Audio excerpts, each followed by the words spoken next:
আমার কুলে যে বেবি বাচ্চাটিকে দেখছেন, ওর আসলে জন্ম হয়েছে এই পৃথিবীতে খুব অদ্ভুতভাবে। জন্মের পর তার পাষণ্ড কুলাঙ্গার বাবা মা মেয়েটিকে রাস্তায় ফেলে চলে গেছে। আসলে এই পৃথিবীতে এই সময়টাতে এই যে অদ্ভুত পরিস্থিতিতে সে এই পৃথিবীতে আসবে, সেটা আসলে কল্পনা করা খুবই কঠিন। আমার কুলে এই মুহূর্তে আমি বাচ্চাটিকে নিয়েছি। আসলে অদ্ভুত হলেও সত্য যে অনেক মানুষ তাদের একটা বাচ্চার জন্য কত কল্পনা করে, কিন্তু এই যে এত সুন্দর ফুটফুটে বাচ্চাটিকে জন্মের পর তার বাবা মা ফেলে গেছে, সেটা আসলে খুবই কষ্টের। এই মুহূর্তে এই বাচ্চাটির ঠিকানা এখন সিলেট ছোটমণি নিবাস। তার পিতামাতা হয়তো তাকে ফেলে দিয়েছে, কিন্তু সরকারি এই প্রতিষ্ঠান কি নিজের মায়ের মতো তাকে স্নেহ করবে, তারা তাকে নিয়ে গেছে।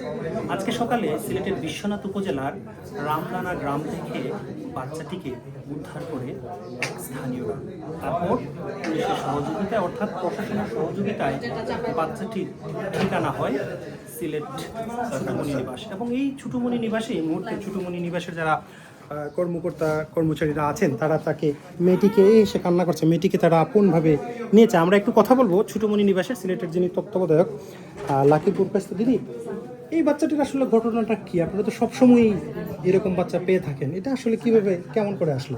আসলে ভাইয়া এই বাচ্চাটা মাত্রই আসলো। সেটা হচ্ছে আমরা উপজেলা শিশু কল্যাণ বোর্ড বিশ্বনাথের সিদ্ধান্তক্রমে ওনারা বাচ্চাটা হচ্ছে সর্বোত্তম সার্থকতা চিন্তা করে আমাদের কাছে পৌঁছে দিয়েছেন। মাত্রই আমরা হাতে পেলাম।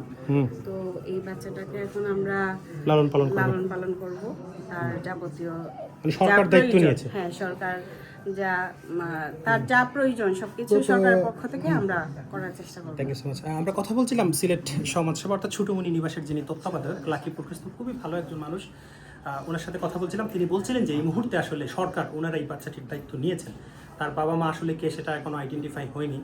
তো আসলে নিজের কাছে খুব খারাপ লাগছে। আপনারা যারা এই ভিডিওটি দেখবেন, সবার প্রতি আমার একটা আকর্ষণ, সন্তানদেরকে ভালোবাসুন, শিশুদেরকে ভালোবাসুন। এবং এই যে শিশুটি আমার কোলে আছে, তার জন্য সবাই প্রার্থনা করবেন, সে যাতে জীবনে মানুষ হতে পারে এবং মানুষ হয়ে সে যাতে প্রমাণ করতে পারে তার বাবা মা তাকে ঠিকই জন্ম দিয়েছিল, কিন্তু সেই রত্নটাকে তারা ধরতে পারেনি। সবাই সাথে থাকবে। ধন্যবাদ।